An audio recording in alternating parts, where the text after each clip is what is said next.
بسم اللہ الرحمن الرحیم، السلام علیکم۔ آپ دیکھ رہے ہیں ہیڈ آن اور میں ہوں منیب فاروق۔ حکومتی اور اپوزیشن فارمولا کامیاب ہو گیا۔ خیبر پختونخوا کے اندر 11 نشستوں کے اوپر سینٹ کا انتخاب ہونا تھا اور ان نشستوں میں 6 پاکستان تحریک انصاف کے حصے میں آئیں، جو کہ ایک فارمولا آلریڈی طے تھا، اور 5 اپوزیشن کے حصے میں۔ خیبر پختونخوا سے جو سینٹ کا انتخاب آج ہوا، جس کے اوپر باقاعدہ طور پر ووٹنگ ہوئی، صبح یہ سوچا جا رہا تھا کہ شاید اس کے اندر کوئی اپسیٹ ہو سکتا ہے، لیکن تمام ممبران نے ووٹ ڈالے اور جو خیبر پختونخوا سے پاکستان تحریک انصاف کے جو سینیٹرز منتخب ہوئے ہیں، ان میں مراد سعید صاحب ہیں، جی فیصل جاوید صاحب ہیں، نور الحق قادری صاحب ہیں، مرزا آفریدی صاحب ہیں۔ ٹیکنوکریٹ نشست پر اعظم سواتی صاحب منتخب ہوئے۔ خواتین کی مخصوص نشست پر روبینہ ناز صاحبہ کامیاب قرار پائی ہیں۔ یاد رہے کہ مشال یوسف زئی، کیونکہ ڈاکٹر ثانیہ نشتر کی سیٹ کے اوپر ان کا الیکشن ہوگا، ان کی ظاہری بات ہے پلیسمنٹ ہوگی تو وہ کچھ دن بعد ہوگی۔ یہ وہ نتائج ہیں جو کہ پاکستان تحریک انصاف کے حق میں آج سامنے آئے، اور اپوزیشن کی کامیابی یہ ہے کہ انہوں نے مسلم لیگ نون کے نیاز امیر مقام، جو کہ امیر مکان صاحب کے صاحبزادے ہیں، وہ کامیاب ہوئے ہیں بطور سینیٹر۔ پیپلز پارٹی کے طلحہ محمود صاحب، وہ بھی سینیٹر منتخب ہوئے ہیں۔ جے یو ایف اے کے مولانا عطاء الحق صاحب، پیپلز پارٹی کی روبینہ خالد صاحبہ، اور ٹیکنوکریٹ نشست پر جے یو آئی کے دلاور خان صاحب بھی سینیٹر منتخب ہو گئے ہیں۔ اب سوال یہ پیدا ہوتا ہے کہ یہ جو اپوزیشن اور پاکستان تحریک انصاف کی خیبر پختونخوا کے اندر باقاعدہ طور پر ایک انڈرسٹینڈنگ ہوئی، اس کا کیا نتیجہ نکل سکتا ہے؟ کیا یہ کوئی پس پردہ ایک سیٹلمنٹ یا ڈیل ہے جو کہ مقتدرہ اور پاکستان تحریک انصاف کے درمیان ہو رہی ہے؟ اس لیے کیونکہ کچھ شخصیات ایسی ہیں جن کے بارے میں کہا جا رہا ہے کہ ان کا کوئی پاکستان تحریک انصاف سے اس طرح سے تعلق اب نہیں رہا، ان کا تشخص اور ہے۔ یعنی نور الحق قادری صاحب، بے شک وہ عمران خان صاحب کی کابینہ کے اندر تو تھے، لیکن ان کا تعلق تحریک انصاف سے اس طرح نہیں تھا۔ مرزا آفریدی صاحب پارٹی تقریباً چھوڑ چکے تھے، 9 مئی کی مذمت کر چکے تھے، ان کو باقاعدہ طور پر ٹکٹ دیا گیا، حمایت کی گئی، یہ بھی سوال ہوتا ہے۔ یہاں تک کہ اعظم سواتی صاحب، جو کہ عمران خان صاحب کے قریبی ساتھی بھی رہے ہیں، ان کے اوپر بھی یہ سوال آتا ہے کہ شاید ان کو بھی پس پردہ پاکستان کی اسٹیبلشمنٹ کی اب حمایت حاصل ہے۔ کیا یہ سب کچھ اگر ہو رہا ہے تو یہ اس طرف لے جا رہا ہے پورے معاملے کو جہاں پاکستان تحریک انصاف کے لیے آسانیاں یا عمران خان صاحب کے لیے آسانیاں ہوں گی؟ یہ سوال اپنی جگہ موجود ہے۔ جو کچھ بھی ہوا، اس کے اندر پیسہ کتنا چلا نہیں چلا، الزامات اپنی جگہ، لیکن حقائق کے بغیر الزامات کی کوئی حیثیت نہیں۔ پروگرام کے پہلے حصے میں ہم اس پہ بات کرتے ہیں کہ جو یہ فارمولا کامیاب ہوا ہے، اس کے پیچھے پس پردہ ایسی کون سے مدعا ہے، ایسا کون سا سیٹلمنٹ ہے؟ ہمارے ساتھ موجود ہیں عماد حسن صاحب، کسی تعارف کے محتاج نہیں، سینئر صحافی ہیں اور خبروں کے حوالے سے بہت اہمیت رکھتے ہیں۔ خیبر پختونخوا کے اندر آج جو انتخاب ہوا 11 نشستوں کے اوپر، اس کا بیک گراؤنڈ ان کو بہت اچھے طریقے سے معلوم ہے۔ بہت شکریہ عماد حسن صاحب آپ کا بھی۔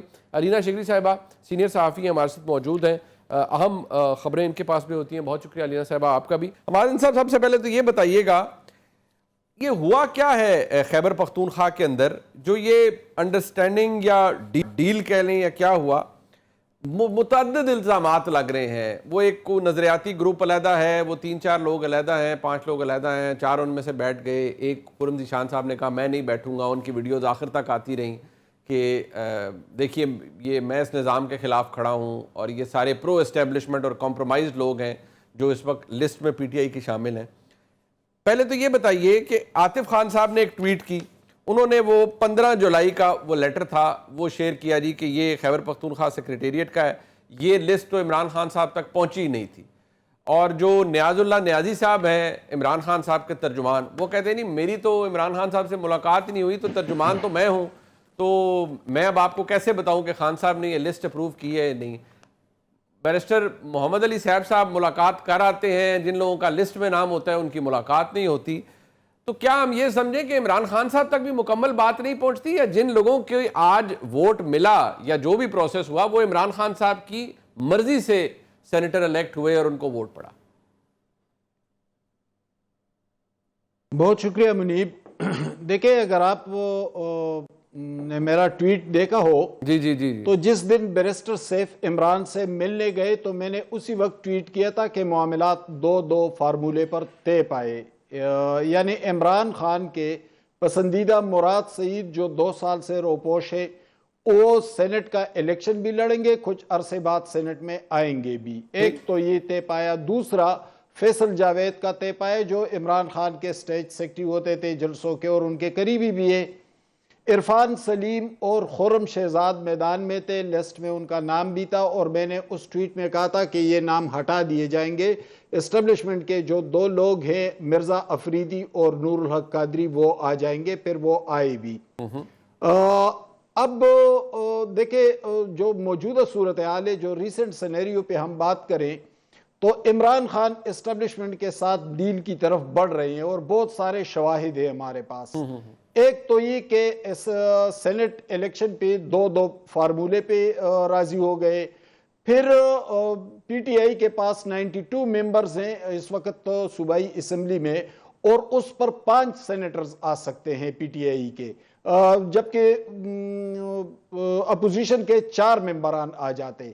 لیکن حیرت انگیز طور پر 76 ممبرز لے کر وہ اپنے 6 ممبران یعنی 4 جنرل سیٹیں لے آئیں گے، اور 18 ایم پی ایس سے دستبردار ہو کر اسے دان کر دیا، اسے تحفہ کر دیا اپوزیشن کو، کیونکہ طلحہ محمود کو ووٹ کم پڑ رہے ہیں، کیونکہ جب ان کے 2 سینیٹرز آ جائیں گے جنرل پہ تو طلحہ محمود کے پاس کل کم جو ووٹ درکار ہے وہ پورے نہیں ہوں گے، تو وہ ووٹ پی ٹی آئی کے ایم پی ایس کے ذریعے پورے کیے جا رہے ہیں۔ تو یہ دوسرا وہ ہے ڈیل کا، یہ جو کل میں نے ٹویٹ کیا کہ معاملات آگے بڑھ رہے ہیں پی ٹی آئی کے ساتھ، یہ دوسرا ڈیل ہے۔ تیسرا ڈیل مراد سعید کا ہے، 2 سال سے روپوش ہے، گرفتار نہیں ہوئے۔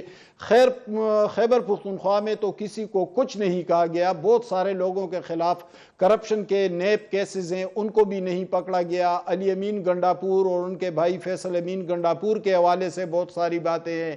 گنڈاپور بظاہر دھمکیاں دیتے ہیں لیکن پس پردہ معاملات کچھ اور طریقے سے چلائے جاتے ہیں۔ ایسے ہی ہے۔ اسی طرح مراد سعید کو بھی کچھ نہیں کہا گیا، اب ان کو سینٹ کی اجازت بھی مل گئی ہے۔ تو جو صورتحال ہمارے سامنے ہے اس سے واضح طور پر یہ نقشہ دکھائی دے رہا ہے کہ عمران خان اور اسٹیبلشمنٹ ایک دوسرے کے حوالے سے قدر نرم رویہ، گو کہ بظاہر کبھی علیمہ خان کا بیان آتا ہے فیلڈ مارشل کے خلاف یا کچھ اور، لیکن در پردہ جو معاملات چل رہے ہیں وہ ڈیل کی طرف جا رہی ہے۔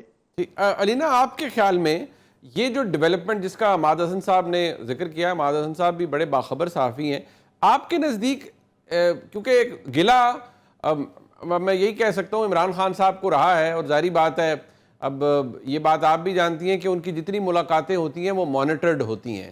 انہوں نے بات کئی دفعہ اندر کیمرے کے سامنے بھی چہرہ کر کے کہی ہے کہ میرے ساتھ ہر دفعہ دھوکہ ہوتا ہے، اور آپ کو لگتا ہے کہ جو اب یہ جو نظر آ رہی ہے بادی النظر میں کہ قربت بڑھ رہی ہے یا حالات بہتر ہو رہے ہیں، یہ تو نہیں ہوگا کہ یہ سینٹ کا الیکشن گزر جائے گا اور خان صاحب کے ساتھ پھر کچھ نہ کچھ ہو جائے گا اور ان کے معاملات نہیں تبدیل ہوں گے، یا آپ کو لگتا ہے کہ نہیں یہ ایک سگنیفیکنٹ ڈیولپمنٹ ہے؟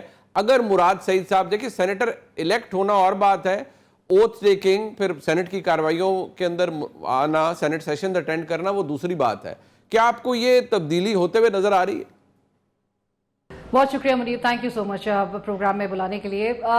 میرے خیال سے بہت سگنیفیکنٹ تبدیلی میں اس لیے بھی نہیں اس کو سمجھتی کیونکہ ایک طرف 9 مئی کی جو کیسز کی تلوار ہے وہ پاکستان تحریک انصاف کی لیڈرشپ پہ ابھی بھی اسی طرح سے لٹک رہی ہے، جس کا برملا اظہار پاکستان تحریک انصاف کی قیادت کر رہی ہے کہ وہ سزائیں سنائی جائیں گی۔ آج کل میں ایکسپیکٹ کیا جا رہا ہے، نااہلی کی وہ جو تلوار ہے وہ لٹک رہی ہے، نااہلی کا سلسلہ بھی شروع ہو چکا ہے، سو وہ چیزیں اپنی جگہ پر انٹیکٹ نظر آ رہی ہے۔ اور دوسری طرف سینٹ کے ان انتخابات کے حوالے سے یہ میرے خیال سے تو ایک نان ایونٹ اس لیے بھی کنسیڈر کیا جائے گا کیونکہ یہی کچھ ہوتا رہا ہے ماضی میں بھی۔ ہم اس سے پہلے کے سینٹ الیکشنز کی بات کر رہے تھے، جو کہ سرمایہ داروں کا الیکشن ہے، بڑی کچھ منظر عام پہ چیزیں آئی، ویڈیو سامنے آئے، پیسے گنتے ہوئے وہ ویڈیو سامنے سرکولیٹ کر چکی ہے، لیکن باوجود اس کے ہمیں نظر آتا ہے کہ اس کے کوئی ایسے سنگین کوئی کانسیکوینسز نہیں نظر آتے۔ لسٹ جب سامنے آتی ہے، جیل سے باہر آتی ہے، بیرسٹر سیف کے تھرو آتی ہے، ظہیر عباس صاحب جن کا لسٹ پہ نام ہوتا ہے وہ بھی الائنڈ ہوتے ہیں اس بات پہ۔ میں نے 4-5 سورسز سے کنفرم کرنے کی، اس کو ری کنفرم کرنے کی بھی کوشش کی، اور ہر طرف سے مجھے یہی بات بتائی جا رہی ہے کہ عمران خان صاحب کا جو ٹیسٹ اپروول ہے وہ اس لسٹ میں وہ شامل ہے۔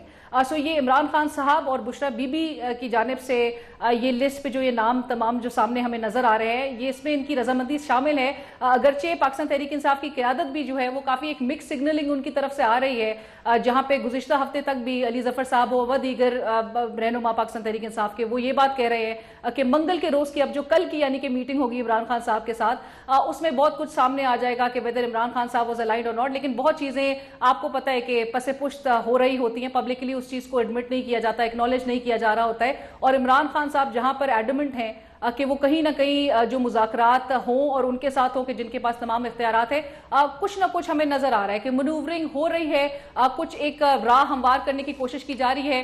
ٹھیک، میں ذرا عماد حسن صاحب کے پاس جاتا ہوں.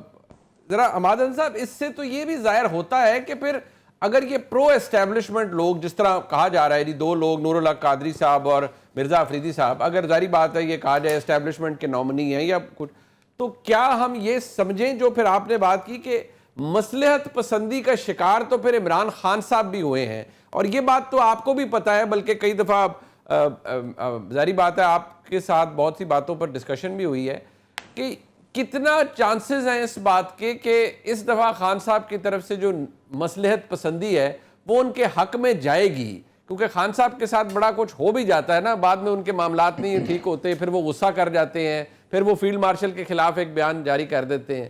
تو کتنے چانسز ہے کہ یہ معاملات درست ہو جائیں گے؟ دیکھیں منیب، یہ جو اسٹیبلشمنٹ کے جو لوگ آئے وہ صرف پی ٹی آئی میں نہیں آئے، بلکہ طلحہ محمود اس پیپلز پارٹی کے ذریعے آئے جو پہلے جمعیت العلماء اسلام کے ذریعے آتے تھے، وہ دلاور خان جو پہلے مسلم لیگ کے ذریعے آتے تھے اس وقت جمعیت العلماء اسلام کے ذریعے آ رہے ہیں. تو جو لوگ آج آ جائیں گے جس میں 6 حکومت کے ہیں اور 5 اپوزیشن کے ہیں، ان 6 میں سے آدھے اسٹیبلشمنٹ کے لوگ ہیں، آدھے پی ٹی آئی کے ہیں، یعنی اعظم سواتی، مرزا افریدی اور نور الحق قادری، جبکہ دوسری طرف روبینہ خان ہے، مراد سعید ہے اور فیصل جاوید ہے. اسی طرح آپ پیپلز پارٹی کے اندر دیکھیں تو روبینہ خالد ہے جو ایک طویل عرصے سے پیپلز پارٹی میں ہے، لیکن بہرحال ان کے والد سید ظفر علی شاہ فضل حق کابینہ میں وزیر صحت بھی رہے تھے اور ان کے خاندان کے اس مارشل لائی دور میں بھی کردار رہا تھا، لیکن بہرحال ہے پیپلز پارٹی میں. اس کے ساتھ روبینہ کے علاوہ طلحہ محمود آئیں گے. وہ ہر کسی کو معلوم ہے کہ کس کے زور پہ آ رہے ہیں، پہلے کون انہیں پارٹیوں میں ایڈجسٹ کرتا رہا. جمعیت العلماء اسلام میں ایک مولانا عطا الحق درویش ہیں جو پشاور کے ایک مدرسے کے محتمم ہیں اور ایک عرصے سے جمعیت العلماء اسلام سے وابستہ ہے، وہ آ جائیں گے پارٹی کی طرف سے. لیکن اسٹیبلشمنٹ کی طرف سے ان کا نمائندہ دلاور خان آ جائیں گے. دلاور خان کا تعلق مردان سے ہے اور ان کا ایک بہت بڑا ٹوبیکو بزنس ہے جس طرح شاہرام ترقائی گروپ کا ہے، اور یہ بنیادی طور پر گورنمنٹ سروس میں تھے، کسٹم سے سپرڈنٹ ریٹائرڈ ہوئے تھے، لیکن بعد میں انہوں نے ٹوبیکو کا بزنس شروع کیا اور وہ بہت چل پڑا تھا مشرف دور میں. خصوصاً دونوں خاندانوں کو یعنی ترقائی اور دلاور خان دونوں خاندانوں کو مشرف دور میں عروج ملا تھا مالی طور پر. تو ایک تو یہ چیزیں ہیں. دوسری بات یہ کہ عمران خان تو مسلسل سرنڈر کرتے جا رہے ہیں. بظاہر تو وہ کہہ رہے ہیں کہ میں اسٹیبلشمنٹ کے ساتھ سامنے ڈٹا ہوا ہوں، لیکن جب بیرسٹر سیف ان سے ملنے گئے، مذاکرات ہوئے، تو پھر مرزا افریدی اور نور الحق قادری یہ دونوں تو پی ٹی آئی میں تھے ہی نہیں. نور الحق قادری گو کہ ان کے منسٹر تھے، لیکن ان کا تشخص پی ٹی آئی کا نہیں ہے، وہ پی ٹی آئی فیس نہیں ہے، وہ ایک مذہبی رہنما ہے اور ایک الگ تشخص رکھتے ہیں. اسی طرح مرزا افریدی پارٹی سے چلے بھی گئے تھے، 9 مئی کی مذمت بھی کی تھی. ایک تو یہ ہوا. تو گویا عمران خان کے جو 2 فیورٹ کینڈیڈیٹ تھے، مراد سعید اور مشال یوسفزئی، کوئی ہرڈل کریٹ نہیں کی گئی، ان کو آنے دیا جا رہا ہے. لگتا ایسے ہے کہ کچھ عرصہ بعد مراد سعید سینٹ میں بھی آ جائیں گے، جس طرح اسحاق ڈار صاحب پہلے ابسکانڈ کر رہے تھے پھر آ گئے تھے، کچھ کیسز تھے، ہاں پھر آ گئے تھے. تو اسی طرح مراد سعید کے حوالے سے بھی ہو رہا ہے، کیونکہ مراد سعید خیبر پختونخوا میں موجود رہے، 2 سال تک انہیں گرفتار بھی نہیں کیا جا سکا. منیب، میں تھوڑا سا آپ کو لوکل حوالے سے کچھ چیزیں ہوئی تھی اس پہ بھی انفارمیشن دوں. مراد سعید لوگ کہتے ہیں کہ گرفتار نہیں ہوئے، پاکستان سے باہر چلے گئے. میں نے ایک ٹویٹ بھی کیا تھا، ہمارے ایک کولیگ آپ کے اور میرے دوست تھے، انہوں نے کچھ بات کی تھی اور پھر میں نے اس پہ ٹویٹ بھی کیا تھا کہ مراد سعید اگر ہاتھ نہیں آ رہے ہیں تو مجھے بحیثیت صحافی بتائے جائے کہ پشاور کے ناصر باغ تھانے، جو جب آپ پشاور سے خیبر ایجنسی کی طرف جاتے ہیں تو یہ آخری تھانہ ہے، اس کے ایس ایچ او تھے عمران الدین. عمران الدین نے ڈی ایچ اے میں ایک گھر پر چھاپا مارا تھا اور پھر 1 گھنٹے کے اندر اس ایس ایچ او بیچارے کو ضلع بدر کر کے کوہاٹ بھی ٹرانسفر کر دیا گیا تھا اور کچھ اور افسران کی ٹرانسفر ہوئی تھی. وہ چھاپا کس پر مارا گیا تھا؟ کیا وہ گھر مراد سعید کے سسر کا نہیں تھا؟ تو دیکھیں بہت ساری باتیں ہیں جن کا ہمیں علم ہے، لیکن اب اسی مراد سعید کو سینٹ میں لایا جا رہا ہے، اسی مشال یوسفزئی کو سینٹ میں لایا جا رہا ہے، جو 15 فروری کے بعد خیبر پختونخوا گئی نہیں ہے گنڈاپور کی وجہ سے، کیونکہ گنڈاپور اور مشال کے شدید اختلافات ہیں. یہ بڑی دلچسپ بات ہے. مجھے حیرانگی جو ابھی انفارمیشن ساری مراد سعید صاحب کے حوالے سے حماد حسن صاحب آپ نے دی ہے، بڑی وائٹل انفارمیشن ہے. یہ عام طور پر بہت سے لوگوں کو نہیں پتا، لیکن علینا اگر آپ اس بات پر غور کیجئے کہ مراد سعید صاحب کا راستہ جس طرح حماد حسن صاحب بتا رہے ہیں مطلب نہیں روکا گیا ایز سچ، مطلب کوئی کچھ بھی نہیں ہوا، اور اگر وہ واقعی سینٹ میں آ جاتے ہیں تو اگر آپ کو یاد ہو 9 مئی 2023 کو 2 سال سے اوپر کا عرصہ گزر گیا ہے، مراد سعید صاحب کی جو ویڈیوز موجود ہیں سب کچھ موجود ہے، اور کہا گیا کہ جو 9 مئی کے لوگ ہیں ان پر کوئی کمپرومائز یا کوئی ان کے لیے کوئی جگہ نہیں ہے. تو یہ تو بڑا ڈیویشن ہوگی اس پالیسی سے یا اس اپروچ سے جو کہ پچھلے 2 سال میں اپنائی گئی ہے ریاست کے طاقتور اداروں کی جانب سے. منیر، میرے لیے تو جو اچنبے کی بات تھی وہ یہ تھی کہ پاکستان تحریک انصاف، اور جو ہم ابھی پہلے بھی بات کر رہے تھے، وہ ایک فارمولے پہ اگری کر جائے. جب فارمولا آپ طے پایا جا رہا ہے اپوزیشن اور حکومت کے درمیان، وہ تمام سیاسی جماعتیں جو ایک طرف ہیں جن کے حوالے سے عمران خان صاحب کہتے ہیں کہ یہ بالکل ارریلیونٹ ہیں، جو انکمبنٹ جو سینٹر میں ہمیں اس وقت برسر اقتدار نظر آتے ہیں، وہی تمام سیاسی جماعتوں کے ساتھ صرف یہ کہنا کہ سینیٹری الیکشنز کے لیے ان کے ساتھ ایک فارمولا طے پایا جا رہا ہے. یہ فارمولا میں آپ کو پتہ ہے اس کے پورے منظر عام پر اس بات کا آنا، اس کے لیے پوری جو ورکنگ کی جا رہی تھی جس کے لیے گنڈاپور صاحب بہت پیش تھے، اس کے لیے کچھ لوگ کچھ دو کی نیچرلی ایک پالیسی ہوتی ہے کہ جس کے بعد ہی نظر آتا ہے کہ آپ کسی فارمولے پر آپ اگری کرتے ہیں، آپ اتفاق جو ہے وہ آپ کے درمیان جو ہے وہ طے پاتا ہے. سو اس کے لیے کہیں نہ کہیں کوئی ایک ماحول کریٹ کیا گیا ہے، اور اس کے پس پش جو ہے جو معاملات ہیں وہ بھی عوام سے تو کچھ ڈھکے چھپے نہیں رہتے. اب قریب آنے والے دنوں میں بہت کچھ سرفیس مزید کرے گا.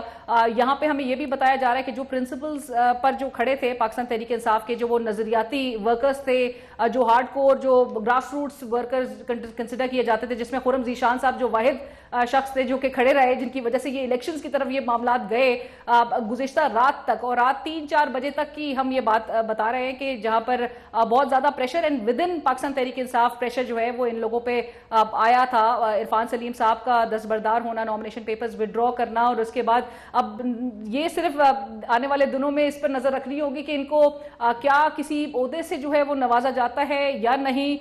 So let's see. ٹھیک، میں شکریہ ادا کروں گا حماد حسن صاحب کا اور علینا شکری صاحبہ کا. ایک اہم کوشچن اس حوالے سے، کیونکہ سیاستدانوں کا سیاسی موقف اپنی جگہ ہوتا ہے، پارٹیوں کا موقف اپنی جگہ ہوتا ہے. باخبر صحافی ہمارے ساتھ موجود تھے. بیک گراؤنڈ کیا تھا اور یہ پس پردہ جو ایک قربت جس کا ذکر حماد حسن صاحب نے کیا یہ فائدہ دے پائے گی عمران خان صاحب کو؟ اپنے مہمانوں کا تعارف کروا دیتے ہیں. ہمارے ساتھ موجود ہیں اختیار ولی صاحب، کوارڈینیٹر ہیں وزیر اعظم کے، وزیر اعظم یعنی وفاقی حکومت کی ترجمانی کر رہے ہیں. بہت شکریہ آپ کا اختیار ولی صاحب. ہمارے ساتھ موجود ہیں نیاز اللہ نیازی صاحب جو کہ ترجمان ہیں بانی پی ٹی آئی یعنی عمران خان صاحب کے، ان کے وکیل بھی ہیں، قانونی معاملات کو بھی دیکھتے ہیں. نیازی صاحب آپ کا بھی بہت شکریہ. نیازی صاحب میں ابھی کچھ دیر پہلے ایک ٹویٹ دیکھ رہا تھا جو کہ عاطف خان صاحب کی ہے، اور انہوں نے 15 جولائی کا ایک پروونشل سیکریٹریٹ خیبر پختونخوا تحریک انصاف کا ایک لیٹر اس کو ٹویٹ کیا. اس لسٹ میں انہوں نے کہا جی کہ یہ لسٹ وہ تھی جو عمران خان صاحب تک پہنچی ہی نہیں. مطلب اس میں اگر آپ دیکھیں تو اس میں مراد سعید، عرفان سلیم، فیصل جاوید، خرم ذیشان، اظہر مشوانی، نور الحق قادری اور اعظم سواتی صاحب کے نام ہے. اس میں مرزا افریدی صاحب کا نام نہیں تھا. یہ انہوں نے کہا جی لسٹ پہنچی نہیں. بہرحال اب جو خرم ذیشان ہے وہ کہتے ہیں جی کہ میں تو کھڑا ہوں اور دیکھیے میری وجہ سے آج یہ خیبر پختونخوا کے اندر باقاعدہ طور پر تحریک انصاف کو ووٹنگ کرانی پڑی ہے، ادروائز تو ایک سیٹلمنٹ ہو چکی تھی 5 اور 6 سیٹوں کی۔ یہ اتنی لڑائی کیوں ہے تحریک انصاف کے اندر؟ اور کیا ہم یہ کہیں کہ عمران خان صاحب جنہوں نے فرمایا تھا کہ جو لوگ 9 مئی کے بعد پارٹی چھوڑ گئے، پارٹی سے خود کو ڈس ایسوسیٹ کیا، ان کی کوئی جگہ نہیں ہے، یہاں مرزا افریدی صاحب کی جگہ بھی بن جاتی ہے، انہیں ٹکٹ بھی مل جاتا ہے، یہ لڑائی کیوں ہے تحریک انصاف کے اندر؟ اچھا منیب صاحب، پہلی بات یہ ہے کہ بطور عمران خان کا ترجمان تو میں ہوں جی، میں نے پچھلے پروگرام میں آپ کو بتایا کہ میں ایسی بات کون سی شیئر کر لوں جب ترجمان کو میٹنگ بھی نہیں کروائی جا رہی، ہائی کورٹ لارجر بینچ کے فیصلے کے باوجود اگر میں آج عمران خان سے ملتا تو میں آپ کے اس کویسچن کا پورا جواب دیتا کہ جی میری بھی ملاقات ہوئی اور مجھ سے خان صاحب نے یہ باتیں کی۔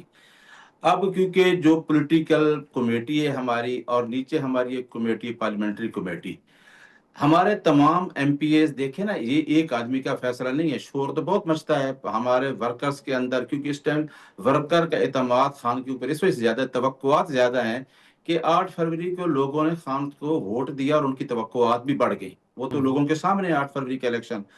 اب یہ جو ہماری کمیٹی ہے پارلیمنٹری کمیٹی میں پہلے لسٹ ڈسکس ہوتی ہے، تمام ایم پیز ہوتے ہیں، اور اس کے بعد پولیٹیکل کمیٹی ہوتی ہے۔ جو ٹھیک ہوگا عاطف خان صاحب نے جو ٹویٹ کیا، لسٹ بنی ہوگی، میں نہیں کہتا کہ نہیں بنی ہوگی، لیکن جو خان صاحب کے پاس لسٹ گئی ہے وہ لسٹ یہ اوکے ہوئی ہے، جو ہماری یہ اس میں کسی ایک آدمی کا رول نہیں ہے، خان صاحب کے پاس لسٹ گئی اور وہ لسٹ اوکے ہوئی۔ اگلا جو آپ کا کوشچن کا حصہ تھا، دیکھیں ہم ایک سسٹم میں رہ کے ہماری جو پولیٹیکل لڑائی ہے ایک بڑی کاز کے لیے لڑ رہے ہیں، تو میرا خیال ہے کہ ان حالات میں، کیونکہ یہ تو ایک چھوٹا سا سوات کا واقعہ لے کے، چھوٹا نہیں چلو بڑا واقعہ صحیح، اس حکومت کے پیچھے پڑے ہوئے ہیں۔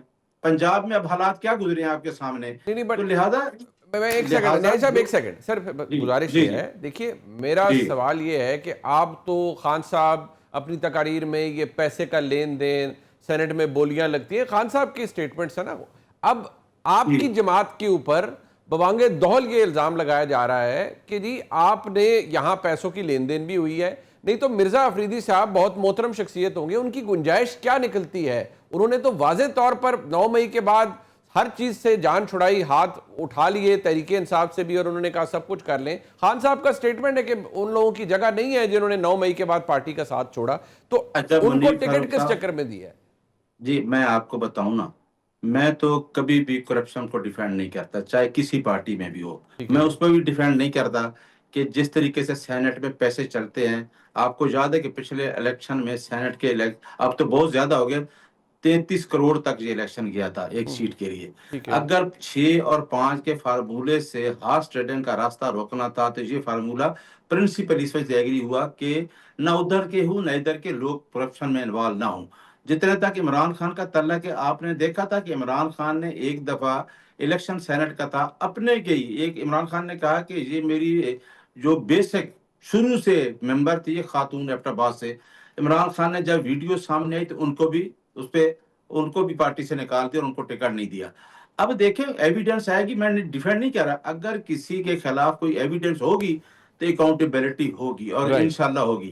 ٹھیک ہے، ٹھیک ہو۔ اچھا اختیار ولی صاحب، ایک تو یہ کہ اگر اپوزیشن اتحاد، ظاہری بات ہے مسلم لیگ نون کو بھی وہاں جنرل نشستوں سے زیادہ مخصوص نشستیں ملی ہوئی ہیں، اور بھی جماعتوں کو ملی ہیں، ظاہری بات ہے، عدالتی حکم ہے، فیصلہ ہے، ٹھیک ہے، اس پر اعتراض کیا جا سکتا ہے، لیکن سوال یہ ہے کہ جو طریقہ کار اس وقت اپنایا گیا، کیا یہ طریقہ کار درست نہیں تھا؟ اور جو الزامات لگائے جا رہے ہیں، آپ لوگ خود کہہ رہے ہیں کہ یہ اشرافیہ ہے، پیسے بھی چلتے ہیں، سب کچھ چلتا ہے، کیا کوئی ایویڈنس ہے؟ یہ تو بات درست ہے نا کہ اگر الزامات ہیں تو پھر کوئی اس کا ثبوت بھی ہونا چاہیے کہ کسی نے اتنے پیسے لیے اور کسی کو ٹکٹ دیا، کسی نے اتنے پیسے لیے اور اپنا ووٹ بیچا، خالی الزامات سے تو کام نہیں چل سکتا۔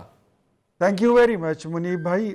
بات ایسی ہے کہ انفیکٹ جو مخصوص نشستیں ہوتی ہیں نا، یہ پولیٹیکل پارٹیز کی ملکیت ہوتی ہیں۔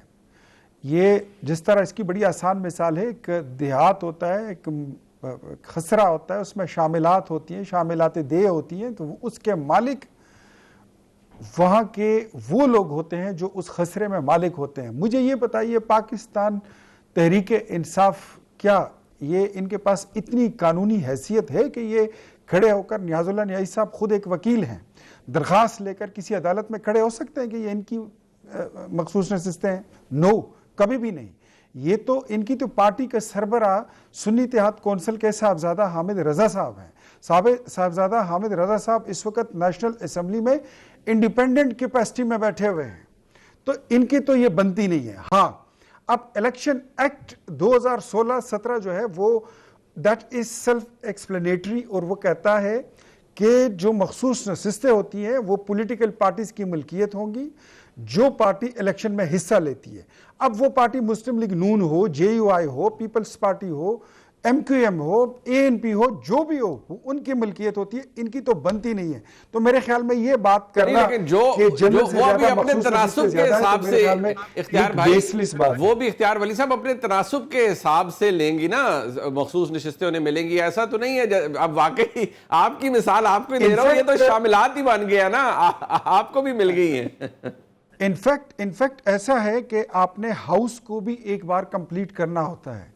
جو ہاؤس کے اپنے ممبرز ہوتے ہیں, مطلب 200 کا ہاؤس ہے تو 200 میں سے اگر 25 ریزرو ہیں تو ان کو تو آنا تو ہوگا, اب کوئی طریقہ تو ہوگا.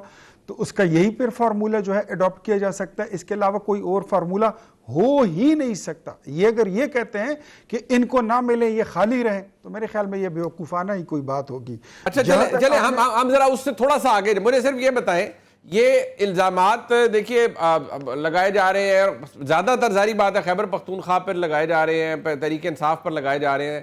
وہاں حکومت تحریک انصاف کی ہے کہ نہیں, پیسے چل گئے, نوٹ چل گئے, اشرافیہ کا ذکر آپ بھی کرتے ہیں, مرزا افریدی صاحب کے ٹکٹ کے اوپر بہت سے نام ہوئے, بہت سی باتیں کی گئی, لیکن ثبوت کوئی نہیں ہے. الزامات ہیں, یا تو ثبوت پرووائڈڈ ہو. دیکھیں منیب, اگر آپ کو یاد ہو نا, ہمارے خیبر پختونخوا میں ایک دو خاندان تھے, ایک باپ بیٹا تھے, ایک صاحب, دو اور تھے جو اکثر اس بزنس میں انوالو ہوا کرتے تھے. سینٹ کا election is always remain a business like thing. لیکن پاکستان تحریک انصاف جب سے سیاست میں آئی ہے, انہوں نے اس چیز کو, اس نے اس بزنس کو بڑا کارپوریٹڈ بزنس بنا لیا ہے. یہ جو ابھی بات کر رہے تھے میرے بھائی نیازاللہ نیازی صاحب, جس میں جن لوگوں کو ڈسکوالیفائی کر کے, نااہل کر کے نکال دیا گیا تھا اپنی پارٹی سے کہ انہوں نے پیسے لیے ہیں, کیا اس وقت وزیر اعظم کون تھا, اس وقت وزیر اعلیٰ کون تھا, اور وہ پیسے کہاں بٹے تھے؟ وہ تو خیبر پختونخوا ہاؤس میں بٹے تھے, وہ سی ایم ہاؤس کی ناک کے نیچے ہوئے تھے.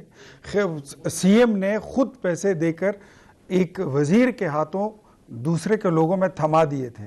تو بعد میں تو اگر عمران خان نے اس پہ کوئی ایکشن لیا تو اس کا کریڈٹ لینے کی ضرورت اس لیے نہیں ہے بیکاز وہ ویڈیو لیک ہو گئی تھی.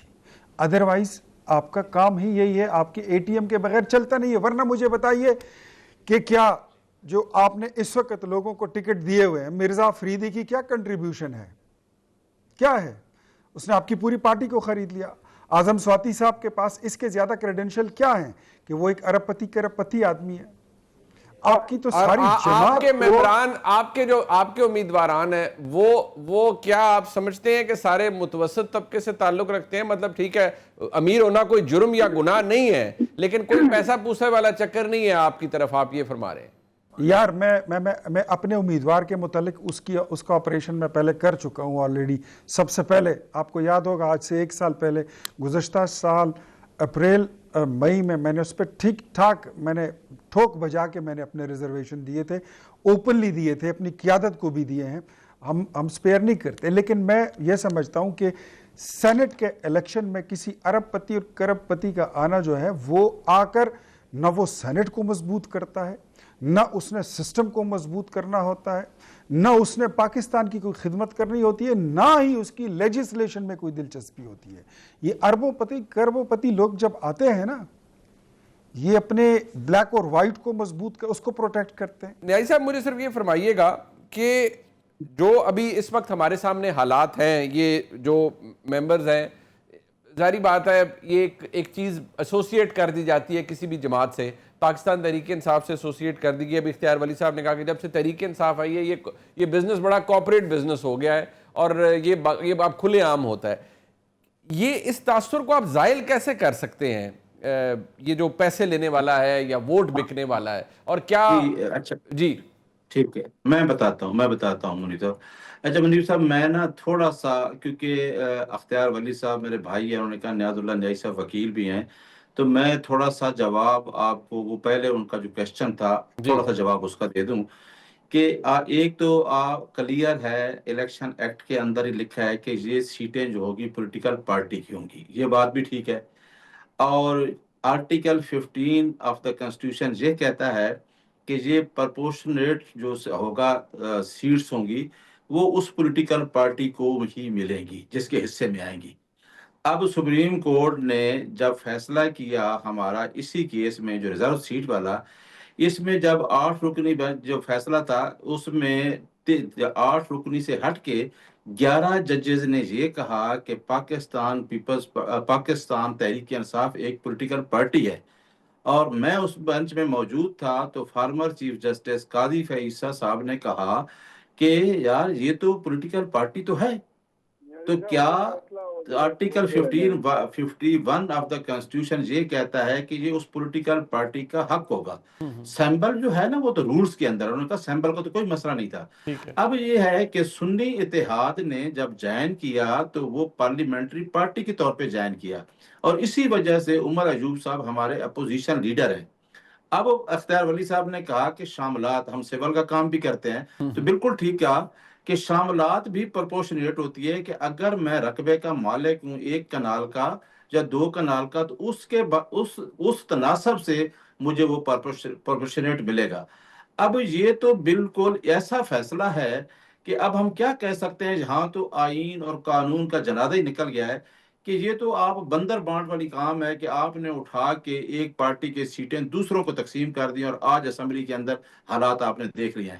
اب دوسرا کویشچن آپ کا تھا کہ یہ جو جس طریقے سے کرپشن ہوئی ہے، دیکھیں میں نے پہلے بھی ایک پروگرام بتایا تھا، میں منیب صاحب ایڈوکیٹ جنرل تھا، ہماری پارٹی نے بہت اچھا کام کیا. عارف علوی صاحب نے ایک پریزیڈنشل ریفرنس بھیجا 186 کے تحت کہ مجھے ایڈوائس چاہیے کہ یہ جو الیکشن ہے سینٹ کا، اس کو ہم سیکریٹ سے اوپن کر دیتے ہیں، انڈیا میں بھی اوپن ہوا ہے. جی تو ہم اس کی کہہ رہے تھے کہ اس کرپشن کو بند کیا جائے. ہمیں الزام ہے نا، ہم نے ریفرنس بھیجا، ہماری پارٹی نے ریفرنس بھیجا کہ اس کو سیکریٹ بیلٹ سے اوپن کر دیں، کیونکہ اس کے اندر تو بہت پیسہ چلتا ہے. اور ابھی آپ نے پچھلے الیکشن میں دیکھا کہ یوسف رضا گیلانی کی بیٹے کی ویڈیو سامنے آ گئی تھی. جی تو ہماری پارٹی، دیکھیں عمران خان تو کہتا ہے ای وی ایم مشین پہ الیکشن کرائیں، ہم تو یہ کہتے ہیں کہ آرٹیکل 218 آف دا کنسٹیٹیوشن 3، اس میں بھی ہم لے کے آئے، اس میں بھی ہمارا ریفرنس تھا کہ فری فیئر الیکشن اسی کے اندر تھا. تو چیف جسٹس گلزار صاحب تھے، انہوں نے کہا کہ الیکشن کمیشن کنسٹیٹیوشنل باڈی ہے، اس کا کام ہے فری فیئر الیکشن کرانا، جو الحمدللہ وہ کروا نہیں سکتے، اور جس طریقے سے انہوں نے 8 فروری کو کرایا ہے. دیکھیں ہمارا عمران خان کا سٹانس تو یہ ہے، ایک آدمی اتنے بڑے سسٹم کے خلاف لڑ رہا ہے، وہ تو اس ٹائم بھی کہتا تھا، جب آپ کو سسٹم ادھر لے جاتے ہیں عمران خان، تو اس ٹائم بھی کہتا تھا، ہم 2018 کا الیکشن کہتے ہیں چلو یہ غلط ہوا، ہم تو کہتے ہیں کہ ایک الیکشن فری فیئر کروائیں اور اس کرپشن کو بند کریں. دونوں ریفرنس ہم یہ بھی لے کے آئے، اور یہ ٹھیک ہو 63A گیا. والا بھی ریفرنس ہم لے کے آئے، ٹھیک. جس میں جج صاحبان نے کہا تھا کہ ووٹ اپنا جو ہے ہولڈ کر لیں، ٹھیک ہے نا، اس کا ووٹ کاؤنٹ نہیں ہوگا. وہ بھی اسی وجہ سے کہا کہ یار آپ ڈی سیٹ کرتے ہیں منیب صاحب کسی کو، تو ڈی سیٹ کے بعد آپ 10 دن بعد پارلیمنٹ پارٹی بڑھتی ہے الیکشن کے بعد، وہ اپنا ووٹ بیچ دیتا ہے، آپ اس کی سزا ہے ڈی سیٹ کر کے دوبارہ الیکشن لڑ کے آ جا گیا، کہ اس نے پیسے بھی لے لیے، پھر دوبارہ 4 مہینے بعد اسمبلی میں آ گیا. تو میں نے کہا تھا کہ جی اس کو لائف ٹائم کیا جائے. لاسٹ بات، عمران خان نے، دیکھیں آپ نے کہا نا عمران خان نے جی جی اپنی ذات کے لیے کوئی ڈیل نہیں کر رہا، کوئی کمپرومائز نہیں کر رہا کہ میں باہر آ جاؤں. یہ تو اس نے اسمبلی کے ایک الیکشن کے بارے میں اگر کوئی بات کی ہے، ذات کے لیے تو اس نے کوئی ڈیل نہیں کی نا، وہ تو اچھا، اپنے سٹانس پہ کھڑا ہے. پر بات یہ ہے نیاز اللہ نیازی صاحب، گزارش یہ ہے کہ آپ ہی کے دور میں جب مجھے یاد ہے سینٹ کے اندر اس وقت جو سینٹ کے چیئرمین تھے، ان کے خلاف تحریک عدم اعتماد آئی، وہ کیوں کامیاب نہیں ہوئی، اور بعد میں کیا ہوا، آپ ہی کے دوست، آپ ہی کے کولیگز آ کر ٹاک شوز میں دفاع کرتے رہے کہ لوگوں نے اپنی ضمیر کی آواز سنی، اور وہ پتہ لگا بعد میں بزنجو صاحب اللہ تعالیٰ غریق رحمت فرمائے، وہ اللہ کو پیارے ہو گئے، تو انہوں نے کہا کہ یہ کون لوگ تھے، انہوں نے کہا کہ یہ جنرل فیض حمید کے لوگ تھے. جنہوں نے وہ تحریک عدم اعتماد کامیاب نہیں ہونے دی، اور آپ کے لوگوں نے جو یہ تمام تر غیر قانونی یا غیر آئینی عمل تھا، سینٹ کے اندر کیمرے اس وقت لوگوں نے نکالے کے لیے خفیہ کیمرے لگے ہوئے ہیں. اس وقت سینیٹر تھے مصطفیٰ نواز کھوکھر صاحب اور ڈاکٹر مصدق ملک. کیمرے نظر آ گئے، پتہ لگ گیا کہ یہاں اس کو مانیٹر کرنے کے لیے لگائے گئے ہیں. وہ بھی ہوا، آپ کی ہی یعنی تحریک انصاف کی حکومت تھی. تو ماضی تو اتنا کوئی شاندار نہیں ہے، بٹ میں اس کو اگر کنکلوڈ کرنا چاہوں، لاسٹ ورڈ اختیار ولی صاحب، مجھے صرف یہ بتا دیجئے کوئی ایسی چیز جو اچیو کرنا چاہ رہا ہے یہ حکومتی نظام. سینٹ کے اندر تعداد ظاہری بات ہے بڑھے گی، حکومتی جو اتحاد ہے اس کے سینیٹرز کی، کوئی ایسی ترمیم جو آپ لانا چاہ رہے ہیں، کوئی ایسا قانون جو آپ پاس کرنا چاہ رہے ہیں؟ اچھا ایسا ہے نا، یہ کچھ تو آپ نے میری بات جو میں کرنا چاہتا تھا آپ نے کر ہی دی، تو میں نیاز اللہ نیائی صاحب کو وہی یاد دلانا چاہتا. میرے خیال میں جسٹ ہیو دا کریج، اتنے گٹس ہونے چاہیے کہ بندہ پھر غلط جو خود کیا ہو اس پہ بھی کہہ لیں. ہم وہ لوگ ہیں کہ ہم نے اپنی کوتاہیوں پہ اور غلطیوں پر چارٹر آف ڈیموکریسی سائن کرتے وقت علی اعلان پاکستانی قوم سے معافی مانگی تھی. آپ کے لیڈر کو بھی چاہیے کہ 2018 کے الیکشن کو چوری کرنے پر یہاں پر جو دھرنا ہوا تھا، that was a sponsored and planted and engineered dharna جو ڈی چوک میں ہوا تھا، اس پہ معافی مانگے کہ امپائر کی انگلی اٹھنے والی ہے ہفتے کو، جمعرات کو، جمعے کو، پیر کو، منگل کو، بدھ کو. وہ ایک پلانٹڈ تھا، انجینئرڈ تھا. جو ثاقب نثار نے کال کی تھی شوکت عزیز صدیقی جسٹس صاحب کو کہ نواز شریف اور مریم کو ڈسکوالیفائی کریں ورنہ ہماری 2 سال کی محنت ضائع ہو جائے گی، یہ ساری چیزیں اس کے بینیفیشری آپ ہیں، آپ کی جماعت ہے، آپ کا لیڈر ہے. قوم سے معافی مانگے تو میرے خیال میں آپ پولیٹیکل پارٹیز کے صف میں شامل ہو سکتے ہیں. بحث تو بہت لمبی ہم کسی اور دن کریں گے. آئی ریئلی ہوپ جو آج ہو رہا ہے وہ بھی کہیں تاریخ میں لکھا جا رہا ہے. یہ نہ ہو کہ تاریخ کے آنے والے ادوار کے اندر ہم دوبارہ اس بات کو دہرائیں کہ جی جو آپ نے کیا، جو 2024 میں ہوا اور اس کے بعد جو ہوا، کہیں اس پر بھی کسی کو معافی نہ مانگنی پڑ جائے یا یہ نہ کہنا پڑ جائے کہ وہ بھی غلط ہوا تھا. بہرحال پاکستان کی سیاست کچھ اسی طرح ہی چلتی رہی ہے. میں اپنے دونوں معزز مہمانوں کا شکریہ ادا کروں گا. پروگرام آپ نے دیکھا جس کا فیڈ بیک دیجیے گا. دیکھنے کا شکریہ. خدا حافظ.